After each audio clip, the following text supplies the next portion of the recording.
professionnel. Donc je viens à titre privé. Et j'ai par le passé travaillé dans le secteur associatif pour aider les étudiants, notamment les étudiants camerounais qui sont effectivement la première communauté d'étudiants hors Union européenne en communauté française de Belgique, en termes de nombre. Alors, ce n'est pas la première fois que je me plie à cet exercice.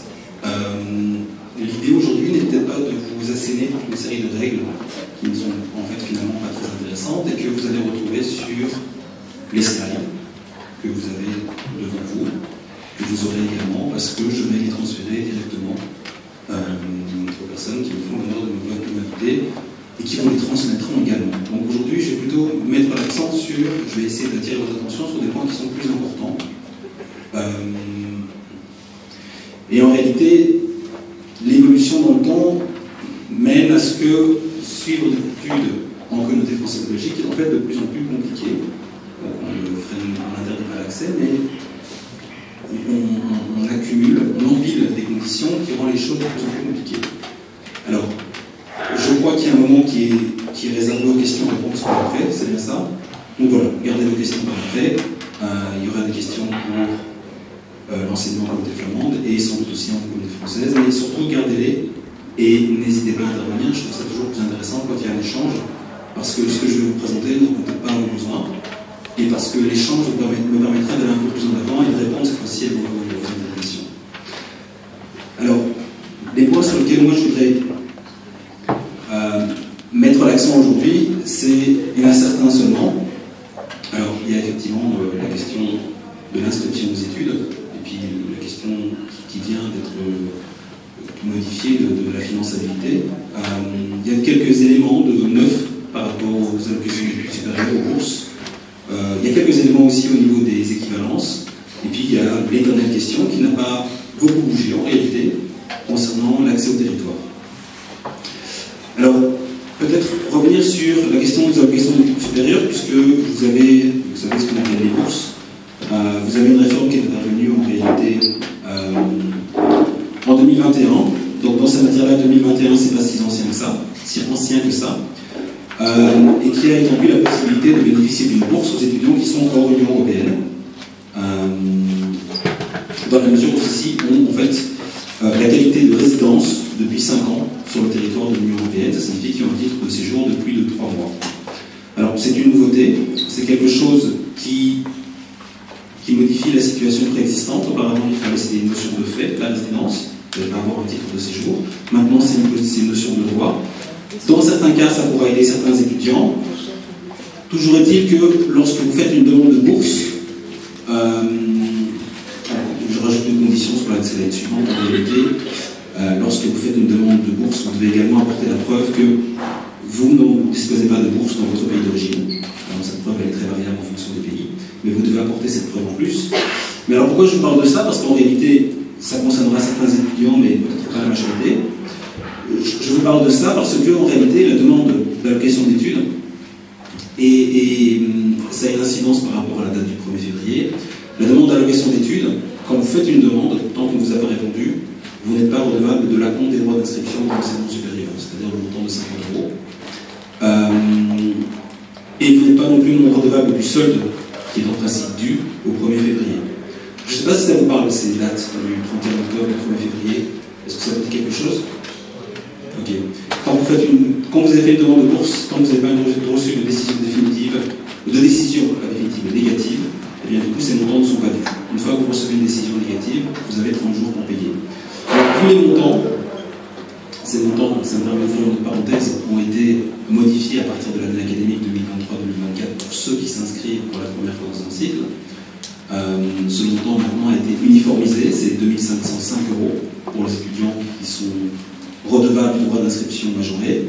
C'est un peu plus que certaines catégories d'étudiants, mais ce montant auparavant pouvait monter jusqu'à 4100 €. Il est dorénavant uniforme. Et donc une demande d'allocation d'études permet de geler la procédure tant que vous n'avez pas de décision négative. Et puis quand vous avez une décision négative, vous pouvez effectivement disposer encore d'un délai de 30 jours. Alors c'est une rustine, effectivement, parce que les montants sont importants, mais c'est quelque chose qui a été modifié en 2021 et qui pourrait avoir une incidence sur ce que vous avez demandé. Concernant le 10, je vous l'ai dit, le montant a été uniformisé à 2505 €. 2505 euros. Par ailleurs, lorsque vous êtes boursier, n'oubliez pas, vous pouvez bénéficier de la gratuité des supports de cours. Et si vous devez les imprimer, vous pouvez les imprimer après le temps. Alors ça, c'est une chose parmi la matière des allocations d'études.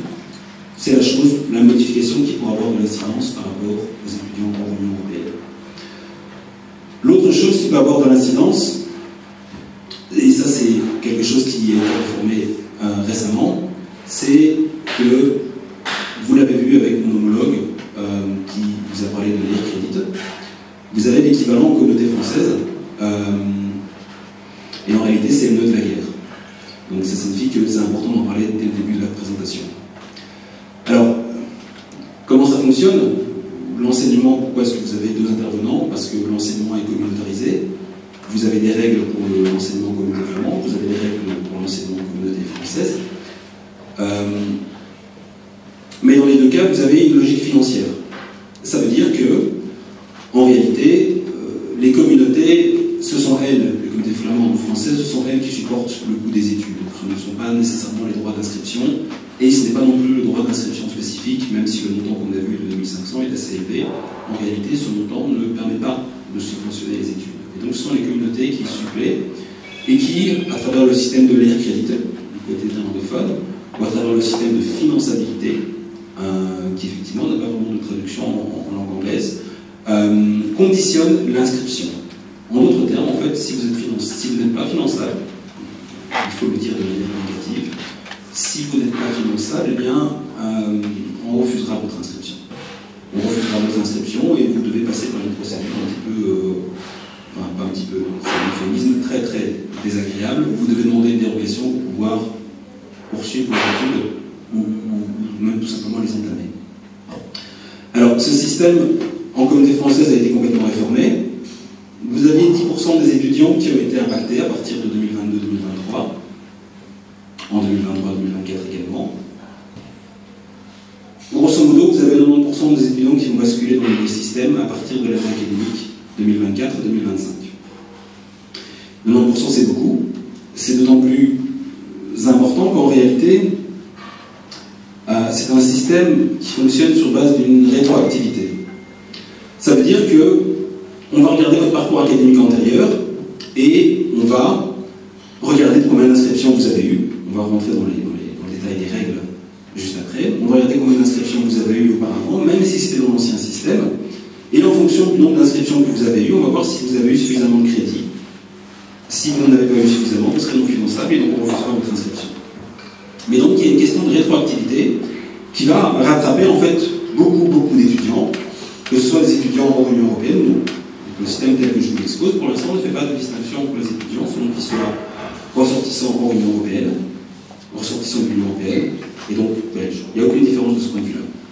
Et donc, il est important que vous ayez une vision assez précise de ce qui risque d'arriver vous concernant et du nombre de crédits si vous êtes inscrit dans des études supérieures, comme c'est le cas de certains étudiants ici. Ce qui risque de vous arriver d'ici à la fin de cette année. Et donc, éventuellement, dans un certain nombre de cas, de pouvoir anticiper dès maintenant, après la première session, du premier quadrimestre, de fin du premier quadrimestre, pour essayer de redresser la barre si c'est nécessaire, ou pour en tout cas avoir une vision claire sur ce à quoi ils vont devoir faire attention. Alors, cette slide, elle est pour information, vous verrez un petit peu l'idée, l'objectif annoncé de la réforme, l'objectif réel. En réalité, c'est une réforme qui conduira, dans le système actuel, cette réforme de la finançabilité, qui va conduire à c'était un des objectifs de la réforme, c'est d'arriver à ce que les étudiants qui sont diplômés le soient plus rapidement. Donc on veut, si vous voulez, coupler le nombre de diplômés et réduire la durée des études. Alors, dire ça c'est très intéressant, mais en réalité, ce souhait, cet objectif ne dit pas, c'est que pour y arriver, ça va conduire à exclure des étudiants. Donc certainement que, globalement, les étudiants sont diplômés plus rapidement, mais au détriment de un certain nombre d'étudiants qui seront exclus de ce système. Je vous laisserai ça pour information, ce n'est pas l'objectif ici. Ce sur quoi je veux insister, c'est que vous ayez une vision résumée mais relativement claire des règles qui vous permettront, après avoir pris connaissance de ces règles, ou, si ce n'est pas le cas, qui laisse qu'on ne discute pas après, pour faire une analyse individualisée de votre situation, pouvoir dire, ok, voilà, moi je dois faire attention à celui-là, à ces conditions-là, je serai finançable, et donc que vous soyez prévenu dès maintenant. Alors, je dois quand même ici faire une emphase, parce que le fait de travailler pour une université maintenant me permet de voir de l'intérieur comment les règles fonctionnent. La première chose que je dois expliquer, et cette fois-ci spécifiquement pour les étudiants en Union européenne, pour les étudiants ici camerounais, c'est que le système de finançabilité en communauté française, il est conçu en ce sens que si vous n'êtes pas ressortissant de l'Union européenne, et si vous n'êtes pas assimilé, alors qu'est-ce que c'est assimilé? Ça veut dire que vous remplissez au moins une condition qui vous permet de dire moi je ne suis effectivement pas ressortissant de l'Union européenne, mais en fait, on va m'assimiler. Alors comment? Principalement à travers le travail. Si vous travaillez suffisamment, et vous allez voir que c'est très contradictoire, puisqu'en réalité, en tant qu'étudiant hors Union européenne, vous ne pouvez pas travailler plus de 20 heures par semaine. Mais si vous travaillez suffisamment, grosso modo, il faut gagner entre 950 et 1000 euros par mois pendant 6 mois sur une période d'un an. Vous choisissez les 6 mois de la période d'un an qui précède la demande d'inscription, vous choisissez les 6 mois sur les 12 mois. Si vous arrivez à cumuler entre 950, je n'ai pas le chiffre exact, je pense qu'on a 992 euros précisément par mois sur 6 mois choisis parmi la dernière année, eh bien, vous êtes considéré comme étant un étudiant qui est assimilé sur base du travail. Et donc, du coup, vous échappez à toute une série de règles, vous fonctionnez comme si vous étiez un étudiant belge ou européen. Si ce n'est pas le cas, il y a d'autres critères, mais ces critères sont un peu plus rares à rencontrer. Ce sont des cas, par exemple, où vous avez un parent, c'est-à-dire un père ou une mère, qui est ressortissant de l'Union européenne et qui travaille sur le territoire de l'Union européenne. Donc, toutes ces situations d'assimilation sont reprises dans les slides, vous verrez. Mais si vous n'êtes pas dans ces conditions-là, en réalité, ce que font les établissements d'enseignement supérieur, dont les universités, c'est qu'en fait, ils ne vont pas discriminer sur base de nationalité, mais ils vont fixer des conditions. Ils vont demander à ce que les étudiants, quand ils s'inscrivent pour la première fois, n'aient pas plus de 3 ans d'obtention de leur diplôme de fin d'études secondaires et aient une moyenne générale à leur diplôme de fin d'études secondaires de 13 ou 14 en fonction des études qu'ils veulent suivre. Alors pour les universités, ce sont des règles qui ne sont pas prévues par les textes, par les décrets, mais qui ont été uniformisées entre les universités en disant on ne va pas refuser les étudiants hors Union européenne parce qu'ils sont non finançables, ça c'est un problème qui est lié à la structure du décret. On va faire une analyse de leur situation et on va considérer qu'ils sont comme des Européens s'ils remplissent ces conditions. Ce sont donc des conditions de recevabilité de leur demande d'admission. On reviendra là-dessus si vous avez des questions. Et donc ce que vous devez comprendre, c'est que dans les textes, les étudiants en Union européenne ne sont, sauf quand ils sont assimilés, jamais finançables, mais les universités en pratique ne fonctionnent pas sur base de ces critères-là. Et ils appliquent, sous réserve de ce que je vous ai dit par rapport au délai entre l'obtention du diplôme de fin d'études secondaires et à la moyenne générale, si vous êtes dans ces conditions-là, ils fonctionnent comme si l'étudiant était en fait un étudiant belge. Et donc ils appliquent les critères qui sont applicables à tous les étudiants belges et qu'on va voir maintenant. Alors, ces critères, ils sont en fait relativement simples à expliquer. Le nouveau système de finançabilité fonctionne sur base d'un mécanisme assez simple, c'est-à-dire qu'au moment de l'inscription, on va distinguer que selon que ce soit un bachelier ou un master, on ne parle pas des masters de spécialisation, parce qu'en réalité, par rapport au master de spécialisation, ce sont les mêmes règles qu'en master. Et puis, il y a des bacheliers de spécialisation, on le changement aussi.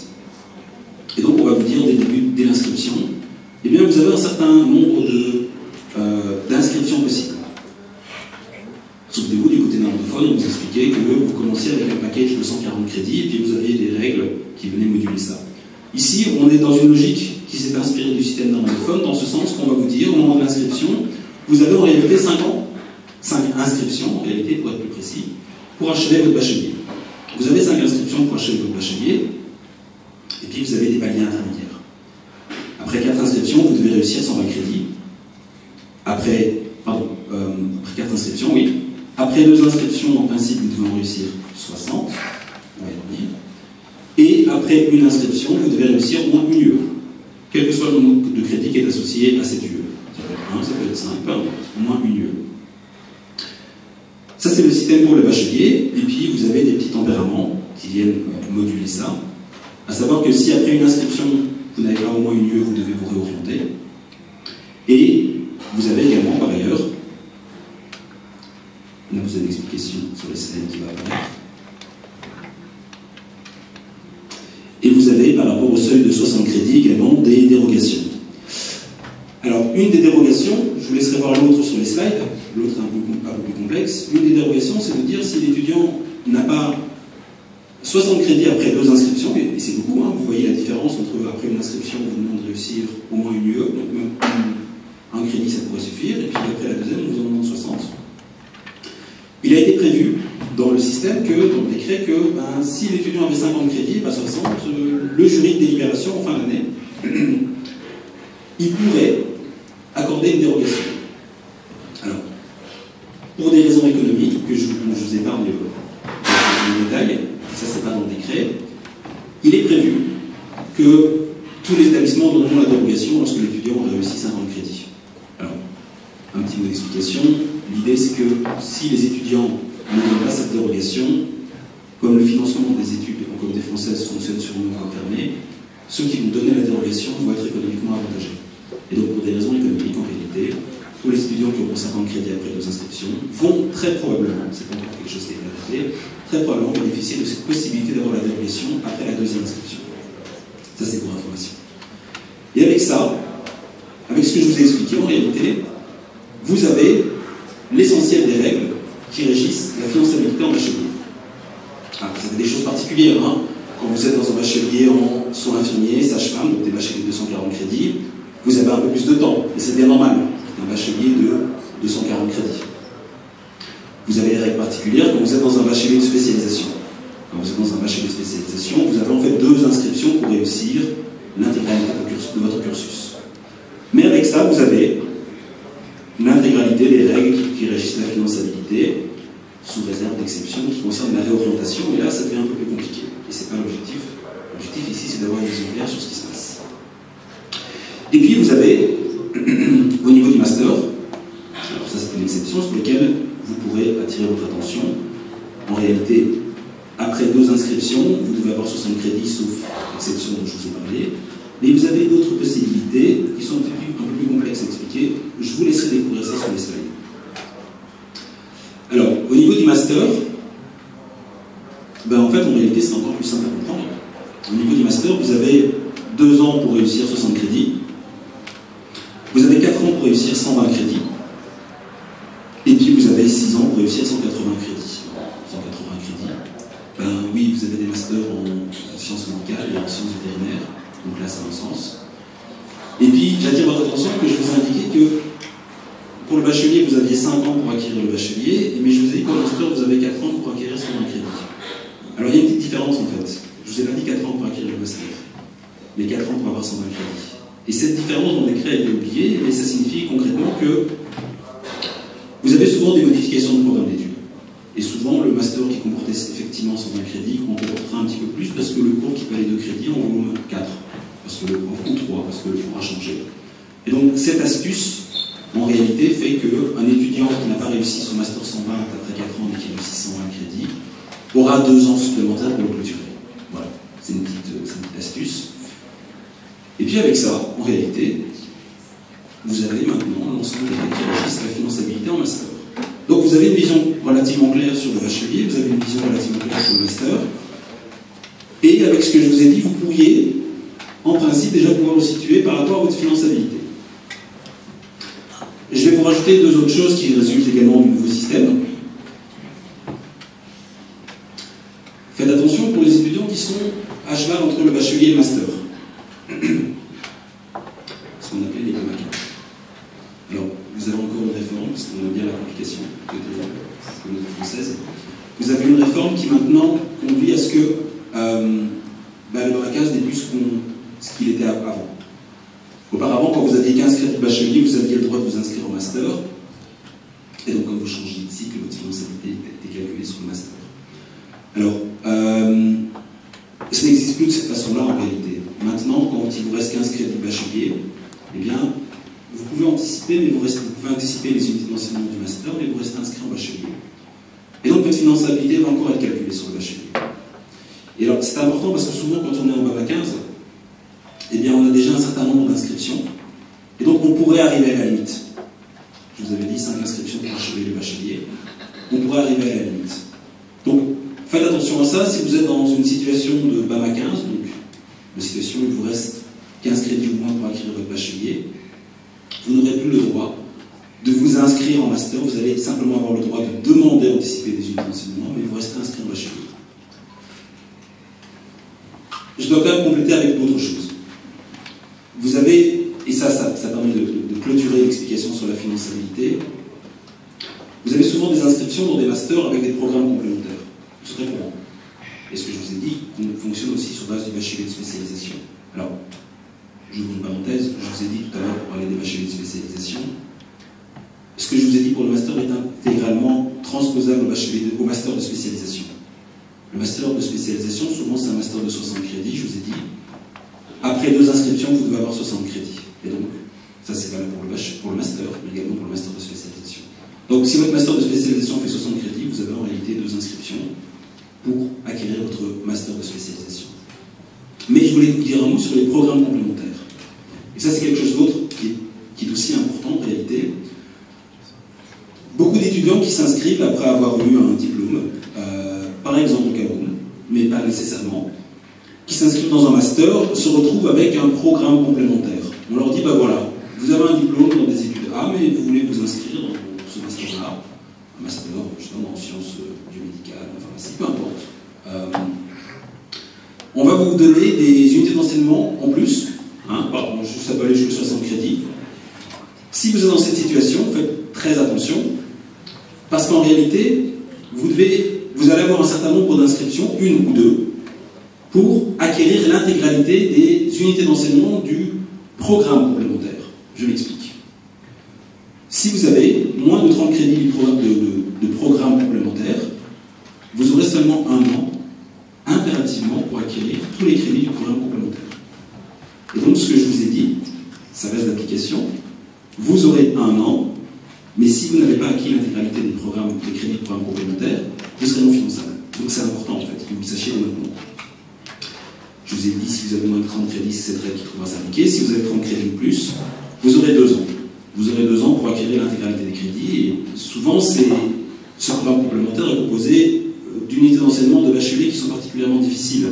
Et donc, de nombreux étudiants, on peut faire des prévisions statistiques, parce qu'on sait voir sur base des parcours antérieurs combien de temps mettaient les étudiants pour réussir ce programme complémentaire, qui n'est pas quelque chose de nouveau en réalité. Le système est nouveau, mais le système de finançabilité est nouveau, mais le système de programme complémentaire n'est pas du tout nouveau, ce qu'on appelle les passerelles, ça vous parlera peut-être un peu plus.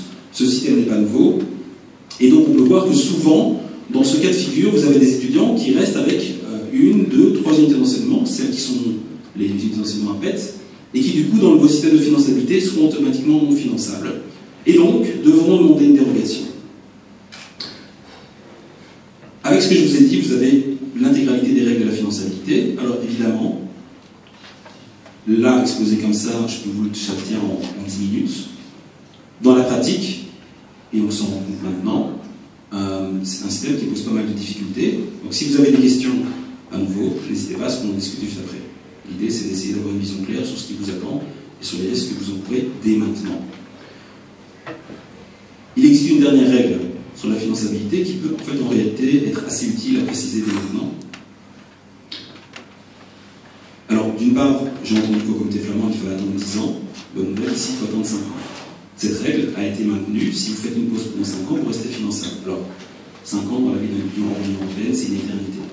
Surtout quand il y a des questions de type de séjour qui s'imposent. On verra après. Mais vous avez une autre règle, c'est que quand vous réussissez 100% des crédits de votre programme d'études, pour autant que votre programme d'études comporte au moins 45 crédits, et cette deuxième condition cumulative de 45 crédits ne trouve pas à s'appliquer s'il y a eu un allègement, dans ce cas, il ne faut pas avoir un programme d'études d'au moins 45 crédits. Et donc si vous réussissez tous vos crédits, vous restez finançable, quoi que soit votre situation antérieure. Donc cette règle que je vous explique, c'est un joker qui permet de rester constamment finançable, en tout cas, d'éviter la situation où, si, au vu de ce que je vous ai exposé à l'instant, vous deviez vous rendre compte qu'en réalité, le parcours académique antérieur va vous rattraper et conduira automatiquement à ce que vous ayez, par exemple, plus de 4 inscriptions et pas encore 120 crédits, ou en tout cas 5 inscriptions et que vous n'avez pas encore de bachelier, ce système permet de sauver encore certains étudiants. Voilà en 10-15 minutes le nouveau système de finançabilité qui trouvera à s'appliquer pour tout le monde, étudiants de l'Union européenne ou non, avec la précision que je vous ai indiquée concernant les étudiants de l'Union européenne, tel que c'est appliqué dans les faits, à partir de l'année académique 2024-2025. Voilà. Alors, en réalité, le 11 février, c'était déjà l'année passée. Je vous avais touché un mot sur cette règle. Donc, en réalité, vous avez le décret du paysage qui est entré en vigueur, qui permet en réalité de faire en sorte que tous les établissements d'enseignement supérieur, sauf pour la promotion sociale, en communauté française, donc il n'y a pas encore d'échange d'informations entre les communautés ou entre les pays, ont maintenant une base de données qui est la base de données du paysage. Alors, c'est important parce que, vous en avez touché un mot un peu plus tôt aujourd'hui, il y a eu effectivement l'Université de Lille qui a produit une action de justice contre des étudiants et contre des réseaux qui avaient effectivement produit des faux documents pour faciliter l'admission, pour faciliter également l'accès au territoire et le titre de séjour. Donc ici, il ne s'agit pas de faire du jugement de valeur. Je sais que c'est extrêmement compliqué d'avoir les garanties nécessaires ou de présenter les documents suffisants. Il ne s'agit pas de faire de jugement de valeur, ni de dire que c'est bien ou pas bien. Mais ce sur quoi je veux attirer votre attention, c'est qu'en fait, le système du paysage permet maintenant un système de transfert automatique d'informations entre les établissements d'enseignement supérieur. Et ils ont accès aux déclarations qui ont été faites. Je invente, vous faites une déclaration dans une autre école, et puis vous allez ensuite vous inscrire dans une université. Et bien du coup, les établissements ont accès à ce que vous avez déclaré. Étant entendu que des fausses déclarations impliquent automatiquement, c'est très difficile de contester après, dans le cadre d'un cours, impliquent automatiquement l'exclusion de l'établissement d'enseignement supérieur en cours et l'exclusion de tout établissement d'enseignement supérieur en communauté française durant les 2 années académiques qui suivent. Et donc l'impossibilité de faire des études, avec des conséquences également sur le titre de séjour, l'éventuel titre de séjour étudiant. Donc l'idée ici, c'est, peu importe la base légale, pratique sensible, décret paysage, peu importe le détail, tout ça c'est pas très important. Ce qui est important, c'est qu'en fait ces informations, cette base de données paysage est déjà en vigueur. Elle ne remonte pas de manière indéfinie dans le temps, c'est limité dans le temps, mais c'est quelque chose qui va s'étoffer avec le temps. Les échanges d'informations pour les inscriptions antérieures vont également être connectés. Et donc du coup, c'est quelque chose qui pourrait rattraper certains étudiants. Donc, soyez très vigilants par rapport à ça. Si jamais la tentation venait à se présenter, ne cédez pas à la tentation, parce que les données déclarées dans un établissement sont automatiquement transmises aux autres et conduiront mécaniquement à une exclusion, étant entendu que le recours juridique, la contestation est extrêmement difficile dans ce cas de figure. Voilà ce que je voulais dire sur le système de finançabilité, et puis un petit mot sur le décret des paysages. Alors, la question des équivalences d'études de fin de secondaire, en réalité, c'est une vieille matière. C'est une matière qui a déjà plus de 40 ans. Il n'y a pas grand-chose de nouveau. Pas grand-chose, mais il y a peut-être une précision que je voulais apporter pour les étudiants qui ont des équivalences restrictives, et c'est souvent le cas. Ça signifie que l'étudiant a introduit une demande d'équivalence pour son parcours académique à l'étranger, typiquement ici au Cameroun, et se voit délivrer une décision qui lui dit, bah voilà, oui, après avoir des experts très informés sur la question, eh bien nous considérons que vous pouvez vous inscrire dans un bachelier ou dans des études universitaires de type long. Souvenez-vous ce que vous avez vu mon monologue sur le type court et le type long. Donc, le type long, c'est des études où après 3 ans, vous avez un grade académique, mais pas un diplôme. Grade académique qui vous permet de faire les 2 ans, en principe 2 ans supplémentaires pour accéder au master. Et bien du coup, on va vous dire, par exemple, bah, voilà, vous avez un accès à des études supérieures de type long, mais par exemple dans le domaine des sciences sociales et humaines et sociales. Et donc souvent, en réalité, les décisions des services d'équivalence, elles sont assez opaques, parce qu'on vous dit ça, et en fait, vous ne savez pas pourquoi. Et vous ne savez pas pourquoi, parce qu'on ne vous dit pas pourquoi, ou on vous dit simplement, on se borne à vous dire, en fait, les experts ont dit que, et donc vous devez faire confiance aux avis des experts. Alors, cet arrêt qui a été rendu en 2022, justement, pour les étudiants camerounais, nous informe de plusieurs choses qui peuvent avoir un sens pour vous, et des choses qui sont en fait en réalité très basiques, mais il aura fallu faire un recours au Conseil d'État pour avoir ce type de décision. Alors, d'abord, il y a des choses qui sont très importantes, c'est qu'en fait, en réalité, la décision ne peut pas se borner à vous dire, on a contacté des experts, et ces experts, en réalité, pensent qu'il faut l'avis des experts, et l'avis des experts doit expliquer pourquoi. Ça peut paraître bête, mais en réalité, c'est la base. Et donc, du coup, pas mal de décisions du service d'équivalence que moi j'ai vues sont des décisions qui font cette économie. Et donc, les experts ne vous expliquent pas pourquoi vous avez accès à ces études-là et pas d'autres. Sachant que ça concerne beaucoup d'étudiants, notamment les Européens. Donc, il faut une explication. Il ne suffit pas de l'affirmer, il faut l'avis des experts, et il faut que les experts s'expliquent. Et puis, il y a autre chose qui est liée au système d'enseignement camerounais. Alors, le système d'enseignement camerounais, en réalité, fonctionne, d'après ce que dit l'arrêt, moi je ne m'y connais pas si bien que ça par rapport à ça, mais ici, dans ce cas-ci, l'étudiant avait en réalité fait des études secondaires, il avait par ailleurs obtenu une licence, et ce qui se passe, c'est que quand vous terminez, vous m'arrêtez si ce n'est pas le cas, mais quand vous terminez vos études secondaires, apparemment, vous avez accès théoriquement à un ensemble d'études, un ensemble d'établissements d'enseignement supérieur, mais chaque établissement d'enseignement supérieur fixe lui-même d'autres conditions. Et donc on va vous dire, ben voilà, si vous avez eu tel résultat pour telle filière, moi je vous admets dans telle filière, droit par exemple, mais si vous n'avez pas eu suffisamment, je ne vous admettrai pas. Et donc vous avez des restrictions qui ne sont pas liées au diplôme, mais qui sont liées en fait à l'établissement d'enseignement supérieur au Cameroun où vous voulez vous inscrire, et qui font du coup une forme de sélection. Donc ce qui se passe, c'est que le service d'équivalence, en réalité, en pratique, appliquait cette sélection qui n'était pas juridique, qui n'était pas théorique, qui était pratique. Ça veut dire que théoriquement on y a accès, mais en fait l'établissement d'enseignement supérieur dit non. Donc la question c'est que quand on est ici dans le système en communauté française, vous ne pouvez pas accéder à des études auxquelles votre diplôme secondaire ne vous donne pas accès dans votre pays d'origine. Étant entendu que ici le service des équivalences de la communauté française disait très bien, votre diplôme en théorie vous donne accès à ces études-là, mais en pratique ce n'est pas le cas. En pratique, vous avez des restrictions, et donc les études auxquelles vous souhaitez vous inscrire sont en réalité beaucoup plus limitées. Raison pour laquelle, sur le service d'équivalence, vous ne pouvez vous inscrire que dans des études supérieures au diplôme, ici, dans un bachelier en sciences humaines et sociales. Alors, la question qui a été soumise, en réalité, c'était de savoir si ce type de raisonnement pouvait trouver à s'appliquer. Autrement dit encore, est-ce qu'on fonctionnait sur base d'un accès qui était théorique? Le diplôme me donne accès à des études supérieures, vous n'avez pas à savoir dans un autre pays comment ça fonctionne exactement, ou bien sur base de restrictions qui sont pratiques, à savoir au Cameroun ça fonctionne comme ça, et nous, communauté française, nous savons, je ne sais pas comment d'ailleurs, nous savons qu'en réalité vous ne pouvez pas y accéder. Alors pourquoi je vous mets cet arrêt? Évidemment, c'est parce qu'il est intéressant, et le Conseil d'État confirme qu'en réalité il faut avoir accès au raisonnement qui est théorique, et pas pratique.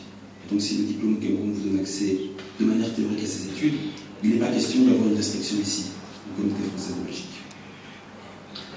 Alors, dernier point, là-dessus je passe un peu plus rapidement parce qu'en réalité ce sont des choses qui n'ont pas bougé, qui ne bougent malheureusement pas. Peut-être avant de revenir sur ce sujet qui est un sujet éternel, je vais revenir sur autre chose. Ça c'est pas sur les slides, donc c'est important que vous le sachiez parce que c'est une tendance sur base de ce qui se fait actuellement dans les établissements d'enseignement supérieur. Vous avez une tendance lourde, et je le vois à travers des recours qui ont été introduits. Au-delà du fait que les services qui permettent l'accès au territoire sont défectueux et rendent des décisions très tardivement, vous avez une tendance des établissements d'enseignement supérieur de conditionner l'inscription à la présence sur le territoire. Alors pourquoi en réalité? Pourquoi est-ce qu'ils font ça? Ils font ça parce que beaucoup d'étudiants font leur demande, ils calibrent les auditoires en disant, ben voilà, on va avoir 300 étudiants pour cette section-là, et donc du coup, on va faire tel engagement, on va faire tel engagement en tant que prof, tel engagement supplémentaire en termes de prof ou d'assistant. Et donc du coup, les prévisions, qui sont des prévisions comptables, organisationnelles, administratives, en termes de gestion, bien souvent, en raison de décisions très tardives de la part des services belges, en réalité, pour l'accès au territoire, conduisent à ce que pas mal d'étudiants arrivent beaucoup trop tard ou n'arrivent jamais. les établissements d'enseignement supérieur, là je donne l'information brute, sans jugement ou sans critique par rapport à ça, mais pour que vous compreniez, disent, enfin me disent en réalité, parce que c'est mon job, me disent, c'est pas un avis, ils me disent, ben voilà, il faut trouver une solution pour pouvoir limiter ces étudiants, légalement, le job c'est que je suis passé de l'autre côté, donc légalement je dois trouver des raisonnements qui permettent de justifier ça, et qui disent en fait, vous devez retirer votre carte étudiant par exemple le 30 septembre ou le 31 octobre. Si vous n'êtes pas là, si vous ne la retirez pas, on considère que vous n'êtes pas sur le territoire. Si vous n'êtes pas sur le territoire, du coup on ne va pas vous inscrire. Pour le dire autrement, en réalité, les établissements d'enseignement supérieur sont en train de fermer la porte à des problèmes qui sont liés en fait à l'office des étrangers. L'office des étrangers mettant beaucoup trop de temps. Ils sont en train de fermer cette porte et c'est une tendance qui est en train de s'inscrire. Alors, la validité juridique de cette position est assez délicate, en réalité, pour tout vous dire. Juridiquement, je ne suis pas sûr que ça tienne vraiment la route. Certains recours ont été introduits, mais ils ont été mal introduits. Donc certains cabinets d'avocats ont fait des recours contre ce type de décision, mais ils n'ont pas contesté correctement. Dans ce type de situation, vous avez dans le décret paysage deux types d'inscriptions qui sont possibles. Des inscriptions tardives et des inscriptions provisoires. Juridiquement, demander une inscription provisoire, si jamais vous entendez parler de quelqu'un dans cette situation, passez par la procédure d'inscription provisoire et pas par la procédure d'inscription tardive. Parce que bien souvent, au niveau de la procédure d'inscription tardive, les étudiants n'ont pas encore tous les éléments, toutes les décisions de l'Office des étrangers pour pouvoir s'inscrire. Et donc du coup, ils sont plutôt dans une procédure d'inscription provisoire. Je ferme la parenthèse, mais c'est une tendance, à partir de 23-24 que je vois, en tout cas au niveau des établissements universitaires, et souvent les hautes écoles, après, avec un peu de retard simplement, le temps que la formation s'engage. Donc du coup, ça c'est quelque chose auquel il faut être très vigilant, quitte à ce qu'on en discute après. Là pour l'instant, j'ouvre simplement des portes, sans faire de jugement de valeur par rapport à ça, mais on peut ouvrir la discussion là-dessus après, si vous voulez. Alors, sur la question, parce que je vois que ça fait déjà 40 minutes que je parle, l'objectif, je vous ai dit, c'est pas de vous taper dessus avec un ensemble de règles, et il y en a beaucoup. Là-dessus, je fais vraiment un résumé de certains éléments qui pour moi me semblent importants. Les choses qui me semblent importantes par rapport au titre de séjour étudiant, pour le reste, je vous renverrai dans le support, c'est que, et j'ai écouté avec beaucoup d'attention la présentation juste avant, et notamment par rapport au nombre de 27 crédits qui permettaient d'être le seuil, si j'ai bien compris, minimal pour avoir une inscription, ce seuil n'est pas le même en communauté française. En fait, c'est le double, c'est 54. Et donc ça, c'est quelque chose qui a été modifié dans la loi de 1580.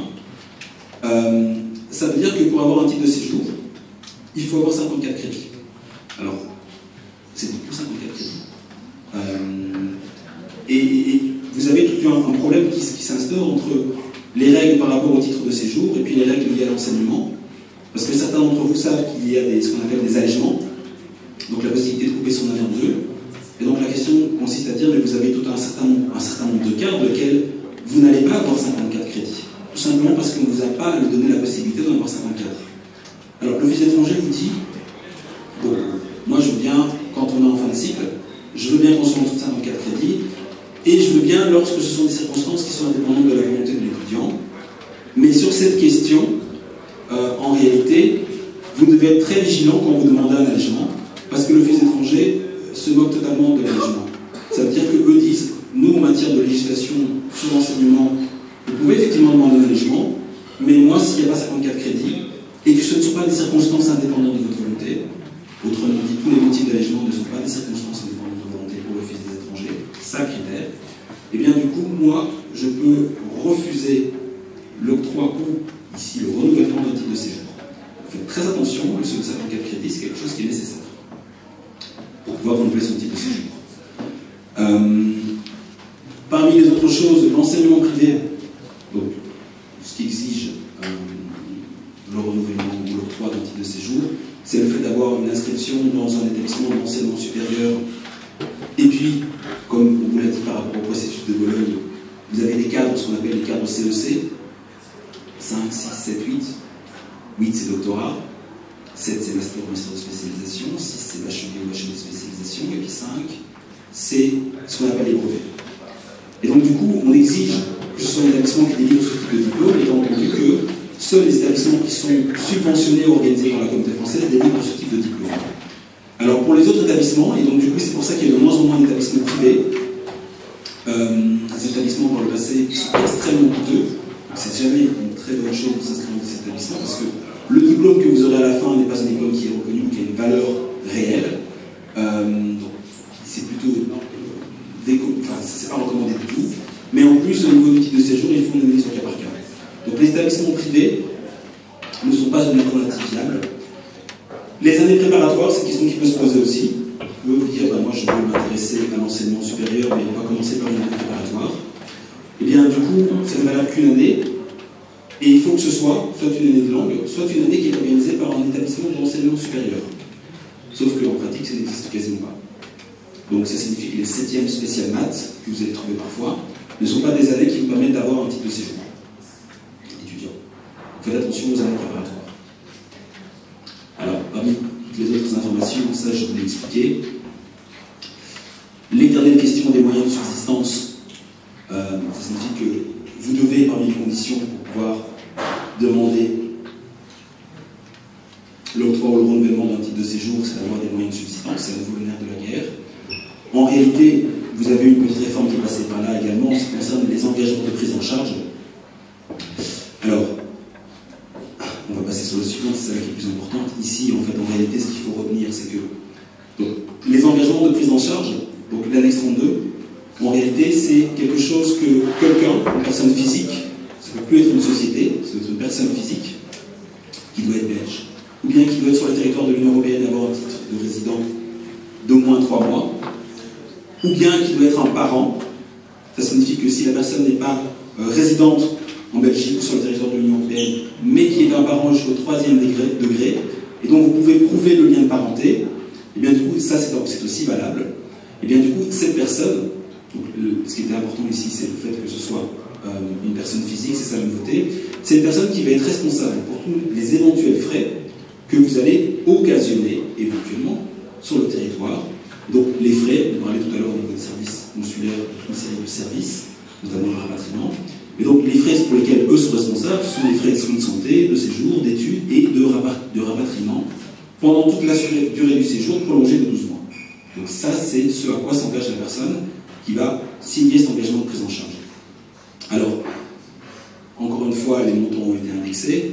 En réalité, cette personne, pour pouvoir, si cette personne est seule, il veut faire un engagement de prise en charge pour un seul étudiant, ça c'est le revenu net mensuel qu'elle doit gagner, donc c'est quand même relativement énorme, 2837 € net, et voilà sur les slides la manière de prouver ce revenu. Alors pour le reste, en réalité, ce sont des choses relativement techniques. Il faut un certificat médical, oui, bon, vous aurez les informations sur les slides. Il ne faut pas représenter une menace pour l'ordre public, avec classiquement, effectivement, un certificat. Pour les étudiants qui ont plus de 18 ans, avant c'était 21 ans, donc un extrait de casier judiciaire, quand je parle de certificat c'est ça, un extrait de casier judiciaire, ou quelque chose d'équivalent en fonction du pays d'origine. Vous devez effectivement payer également une redevance, le montant est un peu annexé, vous l'avez ici affiché. Pour le reste, ce sont des choses qui sont relativement plus techniques. Je ne vais pas rentrer dans les explications sur l'explication du détournement de procédure, qui vise le contrôle que fait l'Office des étrangers sur les demandes qui ne sont manifestement pas des demandes pour faire des études, mais pour faire autre chose. Vous avez sur le slide des explications, avec du coup la ligne de démarcation entre ce qui relève du pouvoir de l'Office des étrangers quand il dit « moi je pense que vous n'allez pas faire des études ». Comment est-ce qu'on fait pour contester ça? Vous avez une ligne de démarcation qui est expliquée ici. Et alors, sur la question du renouvellement du titre de séjour, mais ça c'est pas si nouveau que ça, à nouveau, alors ici, la plupart des étudiants ont déjà demandé le renouvellement. En réalité, ce qui est impardonnable, en réalité, c'est le délai de 15 jours. Donc il faut faire la demande de renouvellement, ou plus tard 15 jours avant l'expiration du titre de séjour. Généralement, c'est jusqu'au 31 octobre. Et donc ça, par contre, soyez très vigilants pour la demande de renouvellement, parce que le dépassement de ce délai est en fait une manière de circuiter complètement la procédure, et c'est pas récupérable. Alors ça, ce sont des détails techniques. Je vous avais dit tout à l'heure, en termes de travail, vous pouvez travailler, mais vous ne pouvez pas travailler plus de 20 heures par semaine. Si on considère que vous n'êtes plus là pour des études, pour faire autre chose. Vous avez également des nouveautés par rapport à la mobilité étudiante. Alors, la mobilité étudiante, vous avez de plus en plus de diplômes dans les masters. Vous avez un programme de mobilité qui va vous faire voyager dans un autre pays de l'Union européenne. Et où on va valoriser ça pour valoriser votre expérience. Eh bien, cette mobilité est désormais possible. Et alors, faites attention aussi, le tableau que je vous indique ici. Je vous ai expliqué toute une série de choses sur la finançabilité, j'ai utilisé des crédits et des paliers. Eh bien, en réalité, malheureusement, vous avez au niveau du renouvellement du titre de séjour aussi des mécanismes qui concernent le nombre de crédits qu'on va vous demander d'avoir atteint. Qu'est-ce que ça veut dire concrètement? On va vous dire, après 2 inscriptions, ici, dans un établissement d'enseignement supérieur en Belgique, on va vous demander, indépendamment de la question de la finançabilité, d'avoir acquis suffisamment de crédits. Après 2 crédits, il en faut 45. Et vous avez en bachelier. Après 2 inscriptions, il vous faut 45 crédits minimum. À l'issue de la 3e année d'études, la 3e inscription, il vous en faut 90. À l'issue de la 4e, il vous en faut 65. Et donc ça, ce sont des conditions qui concernent le renouvellement du titre de séjour. Mais en réalité, vous voyez comme quoi tout est lié. Donc le renouvellement du titre de séjour, c'est une chose, la finançabilité, c'en est une autre. Mais en réalité, vous devez remplir les 2 conditions, celle de finançabilité et du renouvellement du titre de séjour. Et alors ici, ça, ce sont les voies de cours. Voilà. Ici, en 45 minutes, je vous ai donné beaucoup d'informations. En réalité, ça pourrait prendre beaucoup plus de temps. J'ai fait un choix sur certains sujets. Maintenant, si vous avez des questions, au moins, la personne qui m'a précédé, eh bien, je suis là. Merci pour votre attention.